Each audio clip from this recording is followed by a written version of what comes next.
தமிழகமெங்கும் கிளைகள் கொண்ட Annamal institute of hotel management and hospital management படிப்பில் சேர்வதற்கான அட்மிஷன் நடைபெறுகிறது.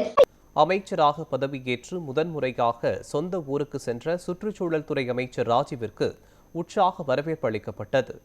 ராமநாதபுரம் மாவட்டம் திருவாடானை சட்டமன்ற தொகுதியில் தாவேக சார்பில் போட்டியிட்டு வெற்றி பெற்ற ராஜீவ் சுற்றுச்சூழல் துறை அமைச்சராக பொறுப்பேற்றார்.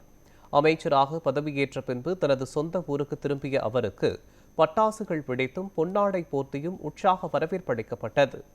தொடர்ந்து சுதந்திர போராட்ட வீரர் இமானுவேல் சேகரனின் திருவுருவ சிலைக்கு மாலை அணிவித்து மரியாதை செய்தார்.